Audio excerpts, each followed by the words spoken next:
Hello guys, welcome to my channel Lucid Fanfic, and if you're new here, don't forget to hit that subscribe button and turn on notifications so you never miss out on our latest videos. So be sure to stick around until the end, and let's get started. Third POV. 3 years have now passed since Izuku Yagi had gone missing from his home one Friday night. Izuku would now be 12 years old since it was his birthday. The Yagis still haven't given up hope of finding Izuku, but for the most part, everyone else that wasn't directly connected to him in some way had given up hope.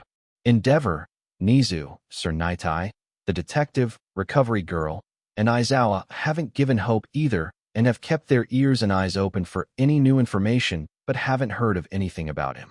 The Bakugos and Todorokis haven't given hope up either, but they didn't do anything to help in the case due to not being heroes, so they had to leave it to everyone else, which saddened them.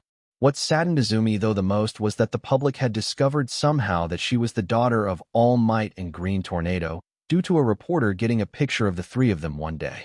The reason this saddened Izumi was that people learned of Izuku's disappearance and only cared more about him being gone due to him being related to All Might and Green Tornado. However, up to that point, no one cared much about him, which showed Izumi more of how wrong she was to treat her brother like she did. Izumi, Shoto, and Katsuki have all attended therapy and have gotten better with time. The school was closed down and students sent to new schools due to what the school did. It was decided that the school would be destroyed since no teacher wanted to be hired at the school since it was that bad, and they feared its name on their resume would hurt them. The public, though, did not learn of the reason why Izuku had disappeared since some officials in the government decided to cover up All Might's and Green Tornado's child neglect, since it was deemed that it would be troublesome if criminals were inspired due to their actions. As such, Izuku's runaway due to neglect and physical harm was kept as simply him disappearing for unknown reasons publicly, with only those involved initially in the case knowing the full truth, since the case regarding the school was sealed by the said government officials, which sealed any evidence of the harm Izuku came under at the school. Though the Yagi family never learned who ordered it, Nizu had suspicions that it was the Hero Commission that had gotten involved to protect the #1 hero reputation, since they feared it would inspire villains, and Izuku was only quirkless in their eyes, so they didn't care about him. Izumi had also started her training to start adapting to hold One for All. All Might decided that he couldn't wait forever to give the quirk up, but Izumi made him a deal. He would hold on to the quirk until a year or so before UA would start. This way Izumi could slowly train her body up to be more prepared to take the quirk on, and it would also leave more time for them to find Izuku before transferring it to her. If they found him before UA started, then the quirk would be offered to Izuku instead of Izumi, since she wanted him to have the chance to become a hero like he always dreamed of. Though, unknown to the Yagis, Izuku was already training to be a hero and was far ahead of her in multiple categories. Anyway, outside of starting her physical training for becoming the 9th user of One for All, Izumi has also started training with Bakugo and Todoroki, who both have leveled out with their egos and attitudes over the years due to the therapy and anger management. Izumi and the two others have even taken to doing a lot of community service outside of their daily routines because they found enjoyment in doing it, and some of the community services helped with physical training. For example, they had located a beach called Takoba Municipal Beach Park, which was turned into a junkyard due to trash washing up on the beach and illegal dumping by other people. The city had fallen behind, and the beach was abandoned since no one wanted to put the work into cleaning it. That is how one day Izumi found herself sitting on a half-cleaned beach with Bakugo and Todoroki about 6 months after Izuku's 12th birthday and the marking of him being gone for 3 years. "Do you think he will ever forgive us if we do find him?" Bakugo thought out loud. Both of the other two didn't have an answer really. "We can only hope that he will forgive us, but we also need to consider the fact that he will hold resentment towards us and not want anything to do with us. If he is like that, we will have to take it slowly and work his walls down slowly over time, which could take us years, but I refuse to give up," Izumi said with a determined tone, and the two boys nodded their heads and agreed to not give up either. Soon, they got back to work on cleaning the beach. While they were doing that, though, there were dark forces moving in the world preparing for a chaotic future that none of them realized about, but it would also make the past come crashing into the future far quicker than anyone would realize. In a lab, "Doctor, we've secured the resources that you requested," stated a man who looked like he was made of mist. The doctor nodded his head and thanked the man. "Good job. Now, it's time we start pushing our plans forward, but I think it will be good to do a test run of our first variation of my project, stated the doctor who was sitting at a computer. The mist man seemed confused on the test run. Sir, wouldn't that alert the heroes of our presence and bring the attention to our group and start making them seeking us out and try to find us? Asked the man, and the doctor nodded his head. Indeed, that is why we will release the creature in America, so it can't be tied back to us here in Japan. By the time they did make a connection, it would likely be a few years, which by then our projects and goals will be in full swing. And at that point, it won't matter since we will have the entire country of Japan government after us. Since we do plan to kill the symbol of peace and whoever the ninth user is after all, stated the doctor who laughed. The mist man nodded his head before leaving the room to take care of his ward that the doctor had found years ago. The mist man never knew why the doctor had picked this child up, but didn't care since he was required to obey orders from the doctors, since he was programmed to listen to the doctor or the master, since he was bloodbound to them by All for One, when he was created as one of the first successful high-end nomus after all. After the mist man left the room, the doctor turned to look at the tubes that were all against the walls. Soon I will finish what All for One started all those years ago. Though, I could never understand why he decided to disappearance over a decade ago. There is no way that the yellow muscle head had actually killed Master in that fight 12 years ago. I refuse to believe it. Though the doctor started working again on his project that he started after the disappearance of his master All for One. The doctor had discovered the way to combine multiple quirks into a human body by taking quirks from other people and forcing them into another person.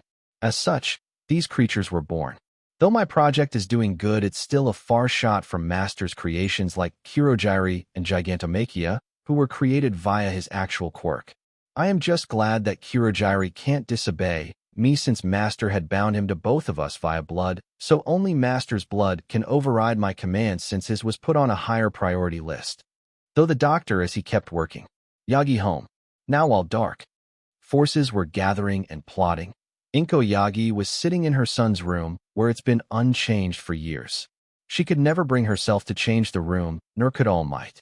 All Might had always lived with so much regret when he realized what he had done to Izuku.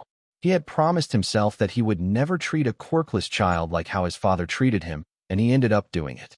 He ended up just like the man that he was always disgusted with during the past.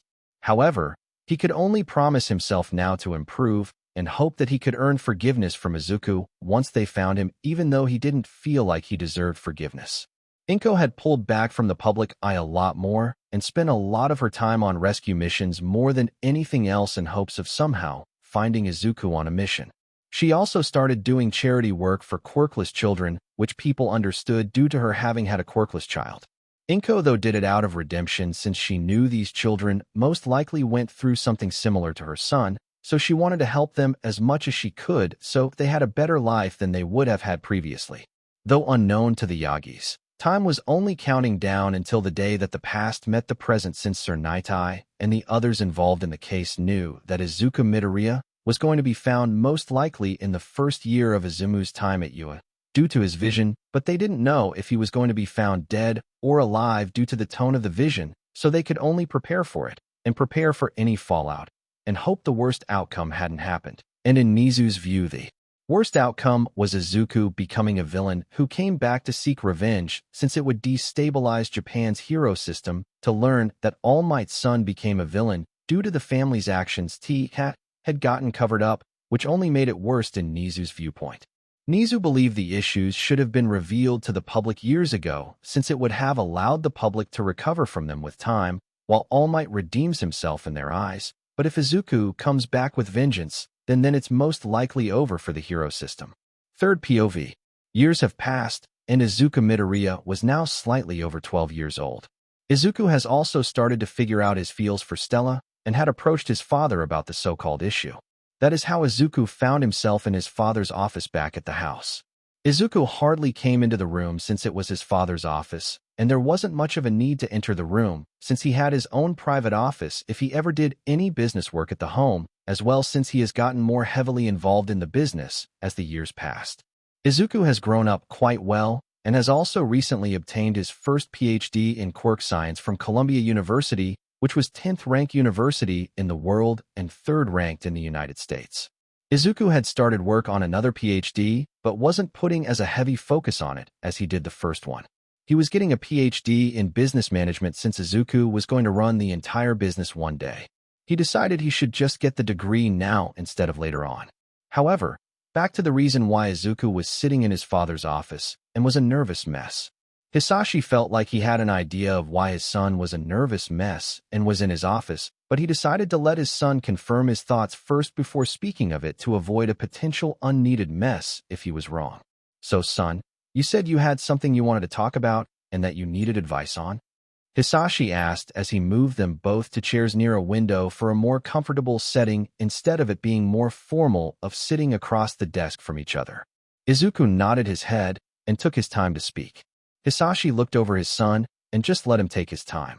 He's more or less calmed down on the constant changing of the hair color due to Stella.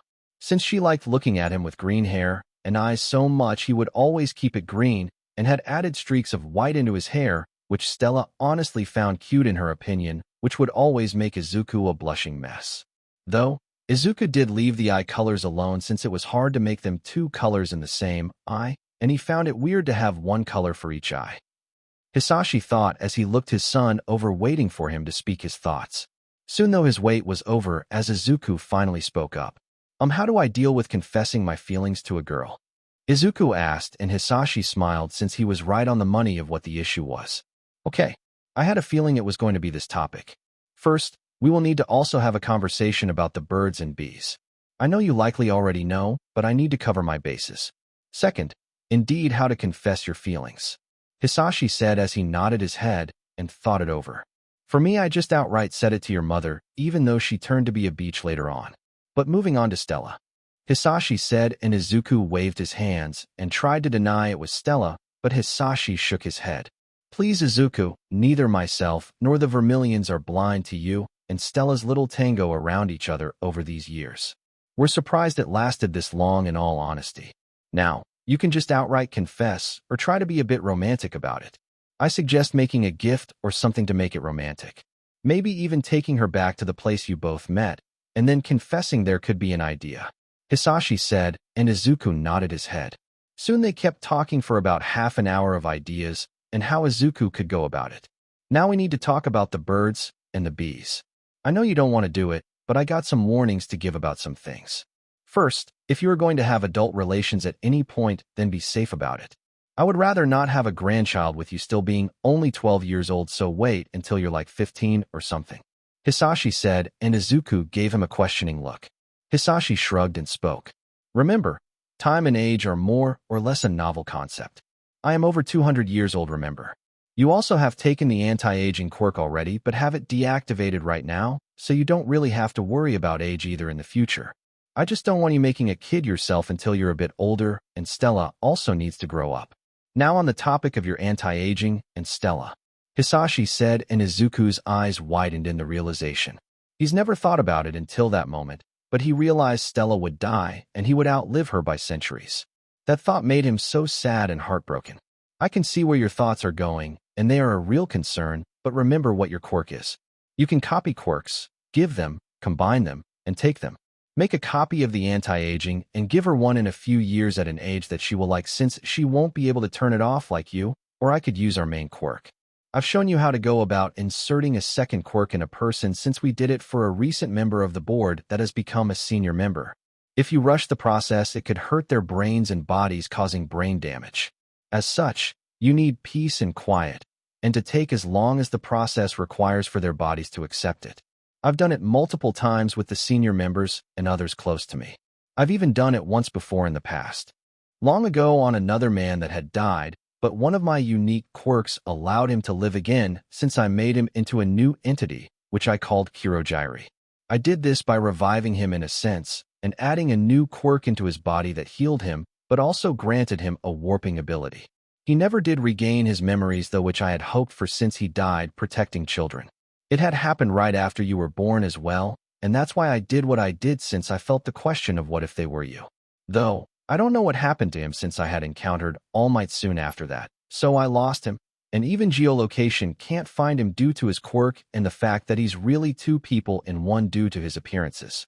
I did find a quirk that could grant his memories back, but I've never found him, Hisashi stated as he explained how the process worked more carefully since Izuku could give Stella a quirk to make her age really slowly, so they could enjoy the centuries together in the future, since Hisashi believed the two of them were made for each other since Stella would always ground Izuku whenever he was troubled, and Izuku would always care for Izuku for anything she needed, even if she didn't ask for something. Izuku nodded his head and took a copy of the memory quirk so if he ever ran into the so-called Kirojiri, then Izuku could give the man his memories back, so if he ever wanted to go back to the old life, he could since Hisashi said he was an intelligence entity but lacked purpose, so he wasn't sure what he was doing nowadays since he should have free will unless something happened that he didn't think of. Then they were back on the topic of him and Stella. Izuku was once again being embraced by his father due to the topics they were talking about, but soon it came to an end and Izuku had a good idea of what he wanted to do. A few weeks passed and Hisashi and Izuku were doing their normal training. Izuku had been taught almost everything he would need to know to be a hero from laws, how to treat injuries, how to calm people down, and so forth. Hisashi decided it was time for Izuku to try out for the hero exam, but that also meant that the Hero Commission would request Izuku to enter their special agent program, which Hisashi was unsure of if Izuku would accept, since it would increase his likelihood of him killing someone. Hisashi decided to sit Izuku down after the training and explain the entire program and what would likely happen if he got his license early. So from what you told me is that the hero system is more complex than most believe it to be. That the world has a hero system that operates outside of most countries' jurisdictions since the United Nations operates the so-called special agent heroes. Izuku asked and Hisashi nodded his head. Well, that is a lot of power in the United Nations' hands, isn't it? Izuku said and Hisashi shrugged. Not really, since there are a limited number of special ranked heroes that are around since the government knows it gives these heroes and the UN more power. The special agents still need to report to their own country a lot of the time, but the UN can request them for missions. The special agents also need to be very powerful as well, which limits the number of them since the countries don't want to look like fools if their agents die on the first mission since they weren't really up to standard. As such, there are only around 100 or so special agents in the entire world, which is very limited. But again, they are extremely powerful people that would give All Might a hard time. Hisashi said, and Izuku asked if they would give him a hard time as well. Hisashi shook his head. In an actual fight, then not really. All Might caught me off guard that day since I was on my way home. I've also gained a lot more quirks since then and wouldn't underestimate him as I did. There's a reason all 7 before he died, which sadly does include your grandmother Nana Shimura. Sorry, Hisashi said, and Izuku shrugged. He never met her, so he wasn't attached, and if she were anything like Inko, then well, Izuku wouldn't complain about her being dead. Izuku did mention that it was weird of his father to marry the daughter of a person he killed. I didn't know. She went by Aizawa at the time since she was adopted.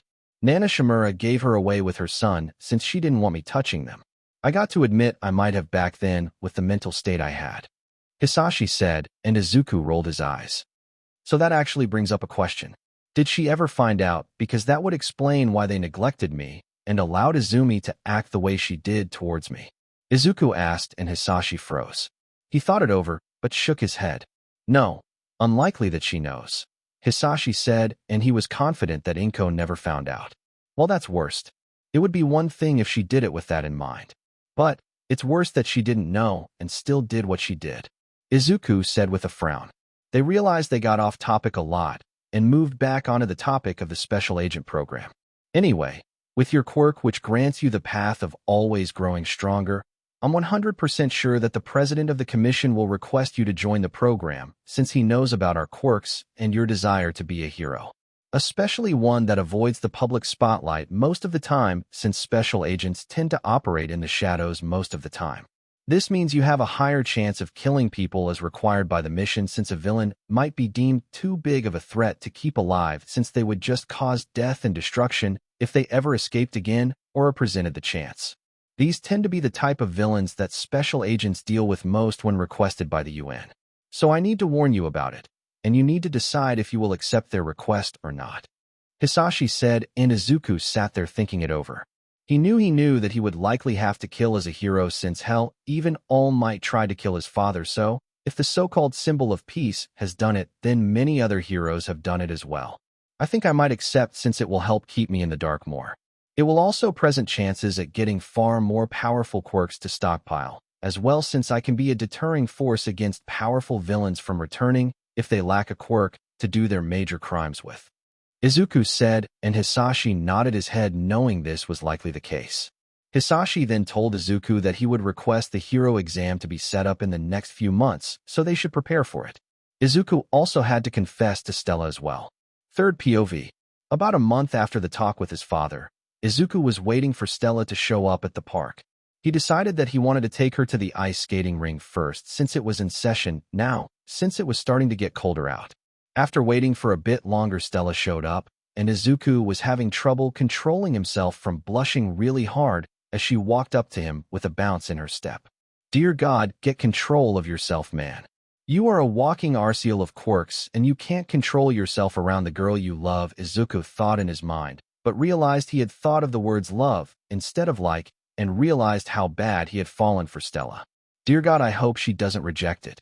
Izuku thought, and Stella asked him what would she reject, and he felt like he jumped out of his skin since he muttered it out loud. You will find out later.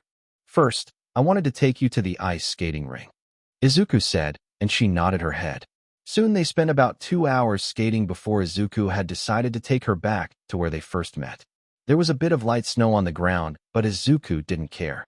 Stella had asked him why they were back here where they met, and Izuku nodded his head to himself, and she looked at him worried that he was going insane. Stella, I wanted to bring you here to ask you something. Will you become my girlfriend? Izuku asked as he presented a rose to her. Stella's eyes widened as she saw Izuku with the rose and the look in his eyes. She was frozen for a bit, which made his confidence drop and start thinking that he had just destroyed their friendship because of one-sided love. I'm sorry, I had hoped you had some feels for me. Guess I was wrong. Is there any way he was saying as she leaned in and kissed him on the lips. Yes, you idiot, I will be your girlfriend. Sorry, it took me so long. I was shocked that you finally asked since I've been hoping you would ask for the past year now, you big idiot. Stella said as she smacked the back of his head lightly. It was Izuku's turn to widen his eyes. Oh, so that's what Dad meant when he said our parents were waiting for us to get together after our tango around each other, I see. Izuku stated, and that just caused her to blush even more. They both broke out into laughter at the situation and how their parents have been watching them for the past year or so dancing around each other on the issue. Izuku decided to take Stella to a restaurant that was near the park since it was just slightly after lunchtime. They spent the day with each other, and Izuku texted their parents in a group chat that Stella accepted his confession and that they were dating now. The parents all sent back congratulations while Stella's father sent threats that Izuku better treat her right, or he was going to hunt him down. Through Stella's mother seemed to have taken his phone away from him and apologized for her idiot husband, and Izuku said it was fine and that he expected the threats. Hisashi had invited the Vermilions over for dinner and had planned to tell the entire family the family secret since Stella deserved to know if she was going to be involved with them on the family level. Izuku was nervous about it, but Hisashi said it was fine and was doubtful that they would shun them. As such, that is how they all found themselves at the Midoriya's home eating dinner that Hisashi had made. So, Vermilions, we have a confession to make about our family that you need to know if Stella and you two plan to be connected in death with us, Hisashi said as he set his silverware down and stopped eating. The Vermilions looked at Hisashi while Stella looked at Izuku, who was nervous. She put her hand on Izuku's hand to help him calm down, which did help a bit. The parents asked what he meant. Do you remember when we told you Izuku's quirk was a copy quirk? He stated, and they nodded their heads. Well, that isn't exactly accurate. It has that function, but it's an advanced feature of what Izuku's and my quirk does. Our quirks are called All for One. Ever hear anything about that name? Hisashi asked, and Francis's eyes widened, which meant he did. I have. It's a story passed by my side of the family, since we had a family member that was in Japan during the dawn of quirks. Are you telling me you are connected to that man? Francis asked, and Hisashi shook his head. I am that man, Hisashi said, and Francis's eyes widened, and Hisashi could see the fear in it while the woman was just confused. Don't worry, Francis. I'm not threatening you or your family. I gave up that life about 12 years ago when Izuku was born. Though I had an accident that forced me out of his life, and I only reunited with my son when he was 9 when I took him away from his disgusting mother," Hisashi stated, and Francis calmed down a bit, but was still tense. Stella, noticing the tension, asked Izuku to explain. "Stella, my dad was what you would consider the world's first supervillain starting at the dawn of Quark's 200 years or so ago. When he met my mother, who I hate, they had me, but Dad got attacked by a well-known hero of Japan when he was coming home one day. This led him to be injured and forced him out of my life, since that same hero ended up meeting my mother and marrying her. They had another kid and never knew I was the son of their enemy, ironically. The hero was All Might, the symbol of peace, who became my stepfather. He and my mother neglected me for being Quarkless since Dad took my Quark at birth, since it could have killed me since it manifested then. Their child also physically and verbally assaulted me for years after the age of 4, since Quarkless people are treated like they are worse than trash in Japan. I ran away, and Dad, who looks from afar every year at my birthday, found me since I ran away the day before I turned 9. That's how I came to America, and soon you and I met after a while," Izuku stated. Stella was shocked at learning everything, but she has questions.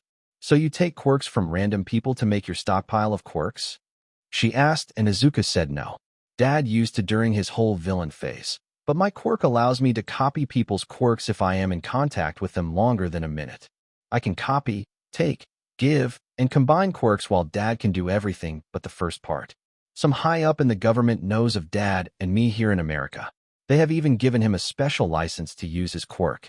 He's not allowed to take quirks away from civilians, but criminals he can, but just has to report it to the government, so they know. I've gotten all of my quirks so far from Dad since I just copied out of his 200-year stockpile of quirks," Izuku stated, and Stella nodded her head and asked if he's copied hers yet, and he said no. "Doesn't fit the set I'm working on. I don't plan to be a daylight hero currently. I might whenever you become a hero so I can be around you all the time, but right now I plan to work in the shadows, so I've built my quirk set around nighttime with some others mixed in," Izuku said as he showed off a few quirks that he had. Stella thought it was cool and liked the quirks he showed off. She asked what all quirks he had, and he told her them all without holding back. Then Stella's mother asked about Izuku not growing old like Hisashi and how that would impact their relationship. Not really any impact. Whenever Stella wants to stop her aging, Izuku will force a second quirk into her. It's possible to do it via me and him without causing damage, but it takes a while. I've done it to a lot of my close associates that know the truth about us. So whenever she wants to lock in her age, she just needs to ask, so I suggest when she's in her late teens, since you woman like your youth. Izuku can turn the quirk on and off anytime he wishes due to our base quirk, but Stella won't be able to, so she needs to wait to receive it whenever she wants to lock it in," Hisashi stated, and they nodded their heads, and Stella was daydreaming of being young forever, which Izuku shook his head at. They talked about more things about Hisashi's past and found out that there was another quirk called One for All meant to stop the All for One quirk, and that it had been created by Hisashi on accident, and that All Might has it right now. "Your family history is complex. The 1st, 7th, and 8th users are all related to you in a way," Stella stated as she was rubbing her head a bit from all the information of 200 years being laid on her. Izuku just chuckled. "Yeah, but number 8 is an unfit parent, so I don't care about him. Would have loved to meet my uncle or grandmother, oh well," Izuku stated, and she nodded her head. Stella then asked when Izuku was planning to take his hero exam, since they had talked about that before. Izuku looked at his father, who spoke up. "It's scheduled for next month. Then we will likely receive an invite for him to join the special agent program," Hisashi said, and then explained the program.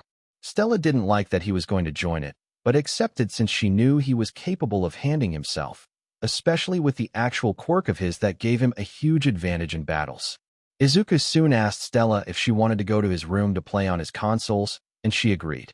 As they were leaving, Hisashi shouted out to keep the door open, which made them blush hard. "Shut up, old man, or I will make you celibate for the next 200 years. Izuku shouted back, and Hisashi broke out in laughter. "Joke's on you, son. I didn't have plans to get with anyone anyway. I think one idiotic woman was enough for my old arse," Hisashi yelled back, and you could hear Izuku fall on the stairs because Stella broke out in laughter while trying to ask if he was okay. Soon the next month passed, and Izuku was with his father and the Vermilions sitting outside of a building where Izuku would be taking his exam. The exam was set on an off day, so Stella could come and support Izuku, since she still attended some form of education since her parents wanted her to be social. After waiting about 30 minutes, Izuku was called to follow a man to take him to a changing room to get into his outfit that Hisashi had made. Overall, the outfit took a dark color scheme with more of an Asian theme in it with how the outfit was made. The mask was also a black and blue fox mask that matched the outfit's color scheme and had a black fabric covering all of his hair in the back. Overall, the outfit allowed Izuku to blend into the night, and even during the daytime, it would be an amazing outfit if Izuku ever decided to go as a daylight hero instead of an underground hero like he will start out as. The fabric was made to self-repair if it was damaged, and there was enough material to do so, since it was a stretching material. It was made to fit around most of Izuku's current quirk set and the likelihood of any future quirks except major ones that changed his body. Izuku had entered a new room after changing and was given a written test that tested him on the main laws that he needed to know and some situations that he needed to apply what he knew to them. This portion of the test was set to take 50 minutes, but Izuku finished it in 20 minutes, which surprised the judges. They thought he was going to fail, but were in for a shock when the test showed he had a 100% score on the test. The exam watchers saw no signs of him cheating, and the president of the commission had even had Izuku set up to a machine to monitor quirk usage, and they saw no sign of spike indicating a quirk being activity used outside of the normal activity. As such, he was cleared to move to the next stage. The next stage was a combat section where Izuku had to defeat a range of different opponents. The thing about the separate request exam was that unlike the Hero School big exams where they rescue people and then fight in large groups, the separate exam takers fight alone, and then they can choose as many opponents as they want to fight. They then will be judged on how well they do and how they acted. The exam taker does not know their opponent's names, faces, or quirk until they fight them. They have to pick the number of people to fight and just work up the list of opponents they choose from weakest to strongest. Izuku shocked everyone once again by requesting all available opponents. I want to see how far I go. I don't pass based on if I win each one anyway. I pass based on how you all judge my fighting abilities and how well I use my quirk or my quirkless fighting. So, I would like to fight them all from weakest to strongest. The exam proctors were shocked and radioed in to the people in charge of the entire exam, the president of the commission, since they were on site for Izuku's exam when they saw it get scheduled. The president authorized it and was laughing. It seems the boy is like the father in giving me enjoyable entertainment with whatever they do. The man laughed as he sat in an observation room that was connected to the fighting room. Soon, the exam started and they all watched Izuku make easy work of the first 15 opponents that he fought.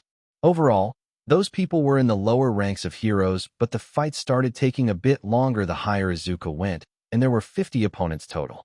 It was about an hour later when the fights were over. Izuku Midoriya had beaten all 50 opponents total. The last 5 people were all in the top 200 of the entire nation ranks, which meant Izuku had trained quite well under Hisashi Midoriya, which didn't surprise the president of the American Hero Commission. He's not even tired overall.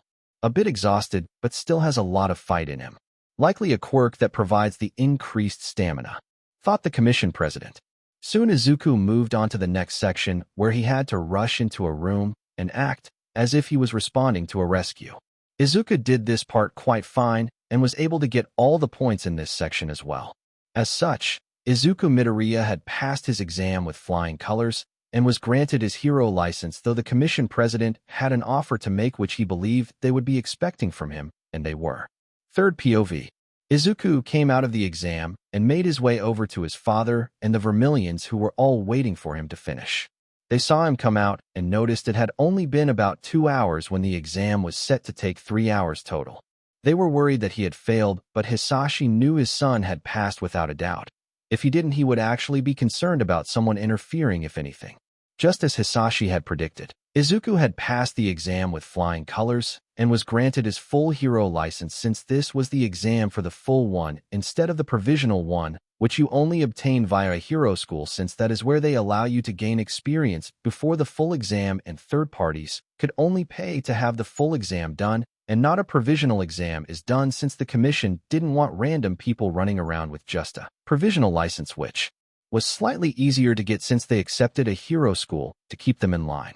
As the group was celebrating with each other and talking, Hisashi noticed that the Hero Commission of America president had started coming towards them.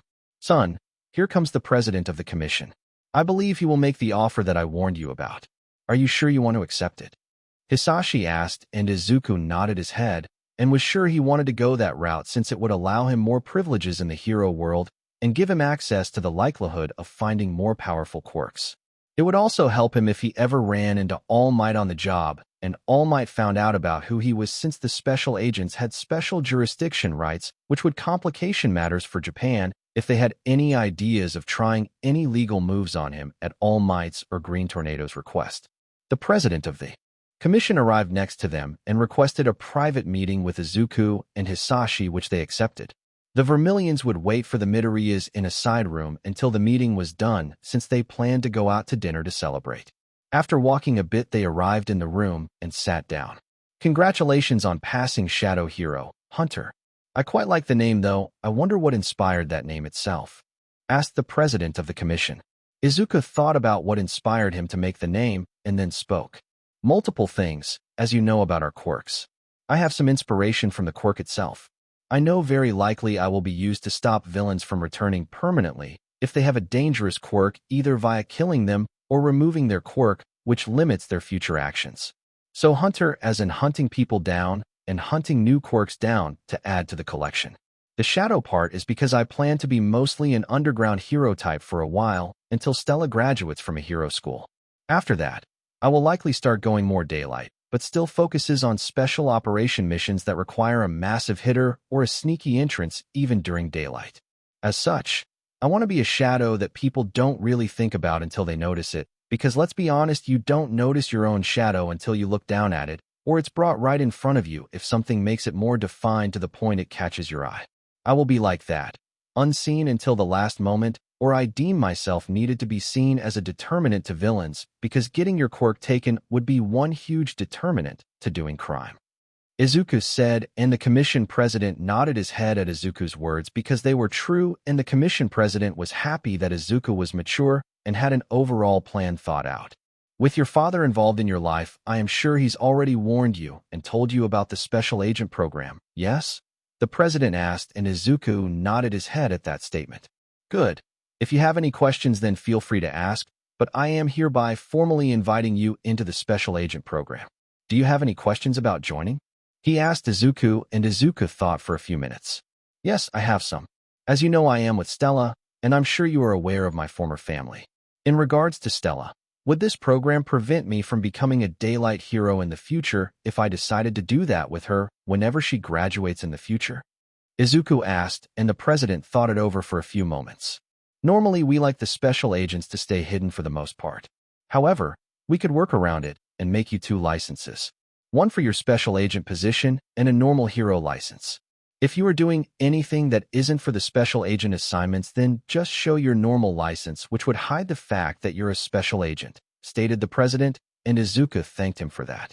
"Overall, you would be asked to go on a mission that might include international trips if a case leads you out of the country or the UN requests you to go somewhere. Otherwise, you operate as a normal hero unless needed for special assignments. So I don't see anything that prevents you from working with her in the future," he stated, and Izuku nodded his head. Then he thought about Izuku's former family. That was a hotbed of a mess in his honest view. To be honest, your stepfather, mother, and half-sibling issue is a hotbed of a mess. However, it isn't something we can't handle since they haven't found you in all of these years, and unless you become the center of attention that international news picks you up, then they likely won't find you. Though a case might lead you to Japan, which would be an issue, and at that point, you will have to deal with them finding you. Even if they do find you, call my phone number at any time of the day, even if I am asleep, and we will send the paperwork renouncing your Japanese citizenship, which ties Japan's court's hands for the most part. They still might try something, but it will take time and a lot of work. By then, you could likely escape back to America where you would be protected easier. Even if you stayed for a case, with your quirks it would be hard for them to lock you down, and even then you being an official hero ties their hands as well, since as an official hero you are legally recognized as a legal adult even though you're underage for a lot of laws. You can even drink now since you have the full hero license, stated the president, and Izuku nodded his head in understanding.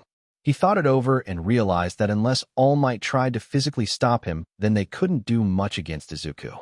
Though your father can't even step foot in Japan since they could legally arrest him if they can connect the crimes of All for One to Hisashi Midoriya, which I fear All Might figure a way out with Principal Nizu's help of UA. So, Hisashi, stop returning to Japan in my opinion, and just have representatives do the work instead. They can't touch you in America since we would never authorize your arrest since we get far more benefits, and you've committed no crimes since you've turned over a new leaf, so we don't see any reason to allow them to since you provide a lot of tax money and benefits to the country. Stated the president of the commission, and Izuku was glad at that moment his father had turned over a new leaf all those years ago and has a clean record since then. With all of that talked about, I accept the offer to join the special agent program since it would provide me more benefits to block them and allow me to operate more in the dark without others really knowing of me. Izuku stated, and the president said he would have the special agent paperwork sent to their family lawyer and the special agent license printed soon after. The meeting came to an end and Izuku and Hisashi met with the Vermilions and informed them of Izuku accepting the offer to enter the special agent program. Stella told Izuku to be careful, or else she was going to make him pay. Oh, how are you going to make me pay if I am not careful? Izuku asked, and both male adults rolled their eyes and looked at him. You screwed up, they both said at him, and he was confused until he turned to look at Stella and got the hint. She was glaring at him and then grabbed his ear and twisted it. Oh, I'm sure I can find my ways of punishing you, she said in a tone that sent shivers down Izuku's spine. Oh no. I messed up, and I don't even know what she will threaten me with, Izuku thought as he felt some heat from Stella's hands. Come on, stop heating my ears up, it's really uncomfortable, Izuku said as she just kept twisting his ear and using her fire to heat her hand up, which made his ears heat up, which only made it far more uncomfortable. The males just snickered at Izuku's plight until Izuku just gave up and submitted. Fine. I promise I will be careful, my lovely Krishamheim, Izuku said in a pleasing manner that made Stella let go and just pout. Here you were just talking about not being safe and just going to leave me alone if you screw up in a battle. How did I end up with such an uncaring lover? She pouted with fake tears, but Izuku didn't care as he pacified her and apologized. She very quickly changed her attitude and smiled as making Izuku give in, and the male adults just whispered about him being whipped, already though Francis got smacked in the side by his wife who glared at him. Third POV. Izuku decided to take more quirks from his father to help him survive with being up almost all day since he would spend time at the business working, then part of his afternoon with Stella since he refused to cut time with her, and then he had hero work in the late afternoon, early morning. New additions. Energy Siphon.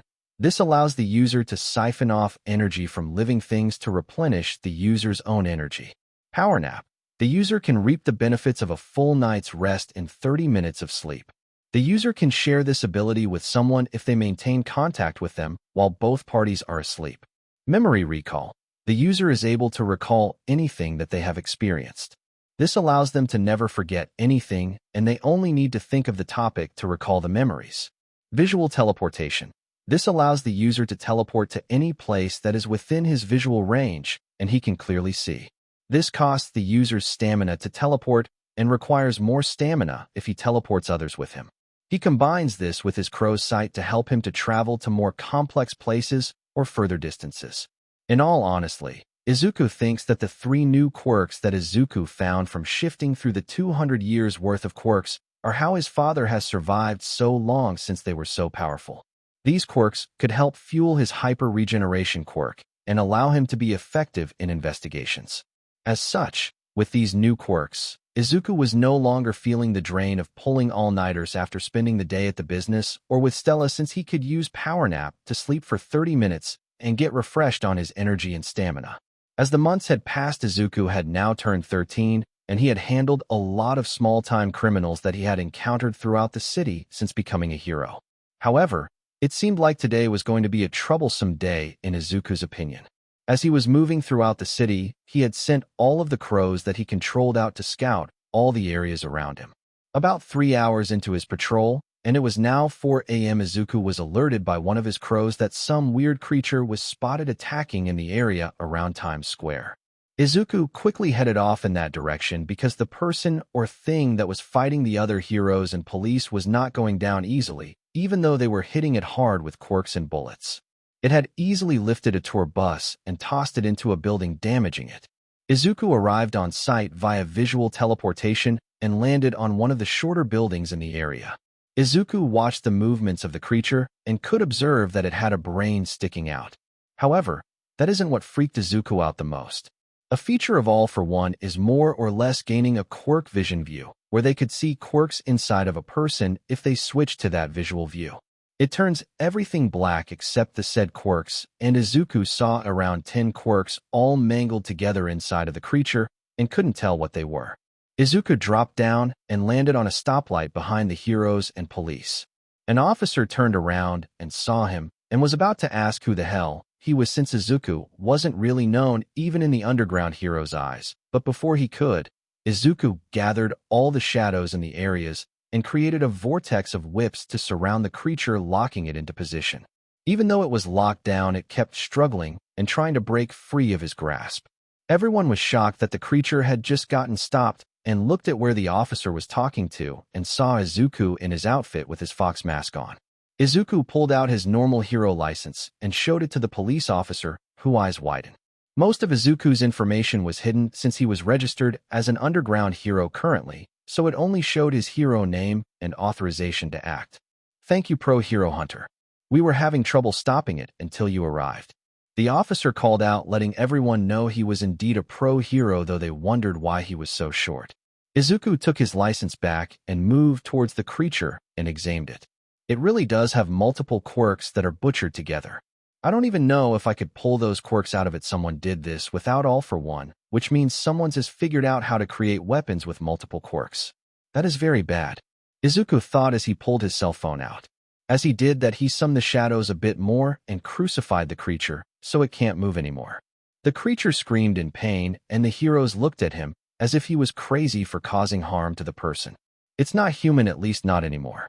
Get something to contain this thing now with large enough metals to keep it contained," Izuku said with his voice modifier on so people didn't know he was so young. Izuku then pressed a contact in his phone and it ranged. "Hello, Hunter. May I know why you are calling so late, or rather early in the morning?" asked the president of the commission. "Hello, sir. I'm calling about a high-level threat.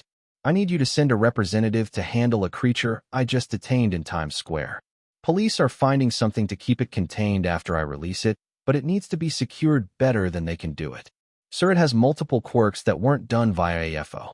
Someone has figured a way out to make bioengineered weapons with multiple quirks, and I don't know if I can pull the quirks out of it, and I won't try until we are in a private setting since I'm still in public," Izuku stated on the phone as he moved away from everyone else while still maintaining the shadows to keep it contained.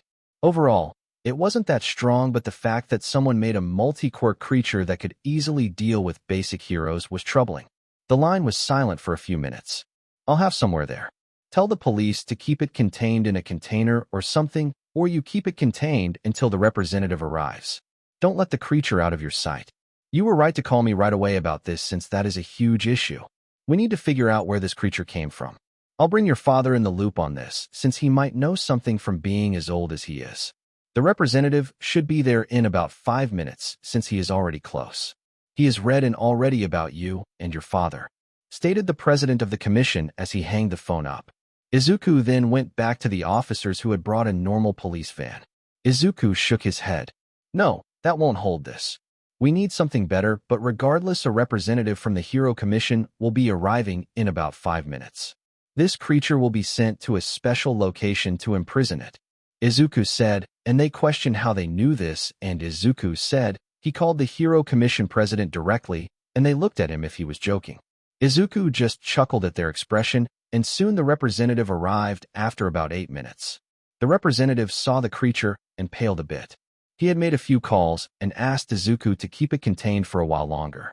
About 10 minutes later, a new vehicle arrived, and it was a heavier truck with a steel-caged box in the back with a place to lock in a person with large cuffs that should keep the creature contained.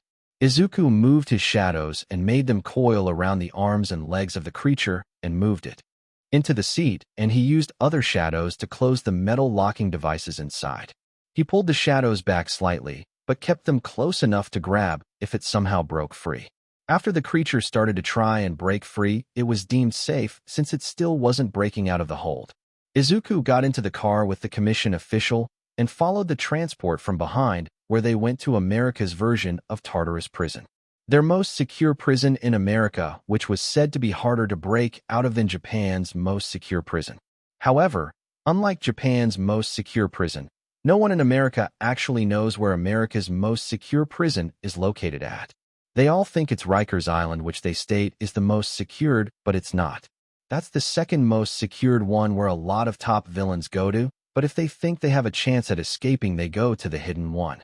The hidden prison is accessed via an underwater tunnel, and the prison is located under the Governor's Island, which had been turned into a Hero Commission office publicly, but in secret.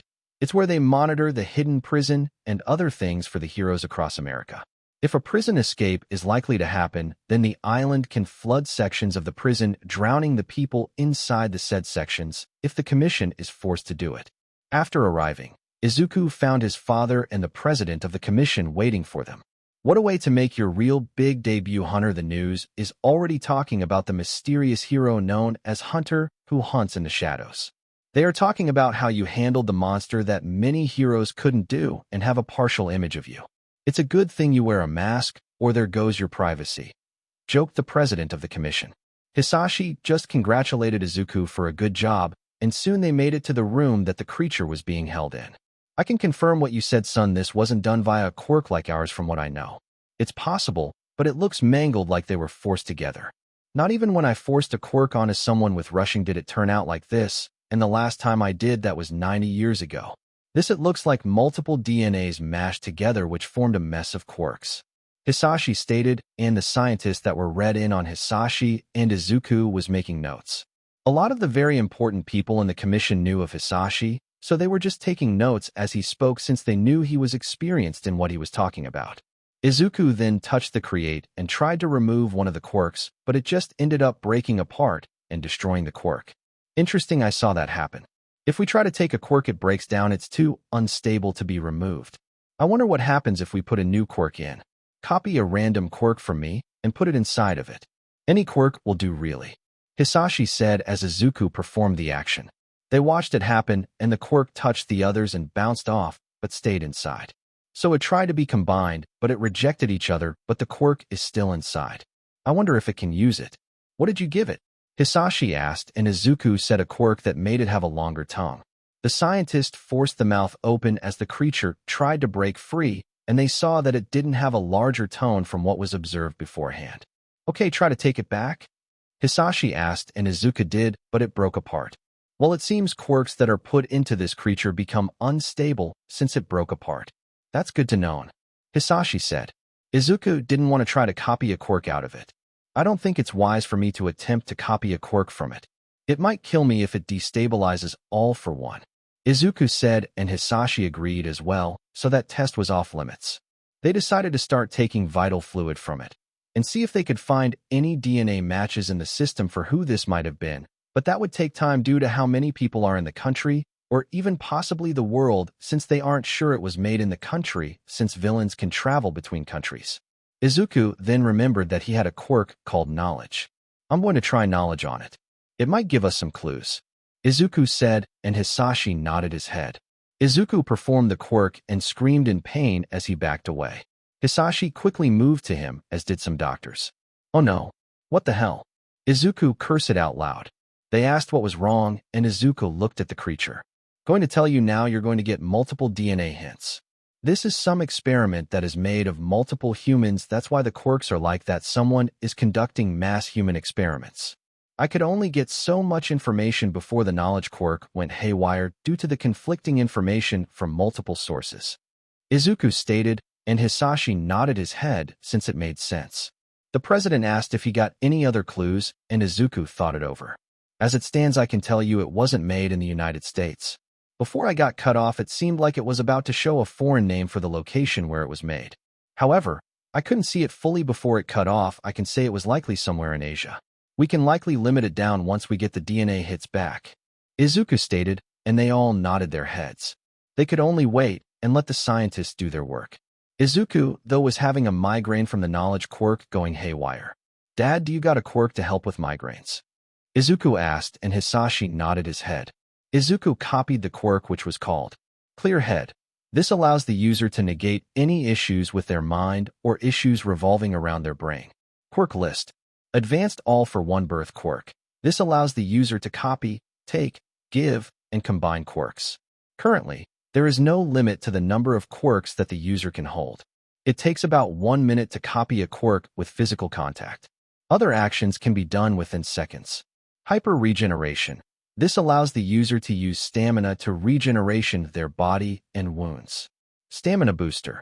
The user's stamina is recuperated at x2 their natural body rate. Familia telepath. This allows the user to send messages to people that he considers close to or who he considers family. Geolocation. This allows the user to acquire the general location within 100 feet of a person that they are thinking of. Crow. This allows the user to communicate and order crows to do his bidding. Izuku could also connect his mind to the crows and see through their eyes.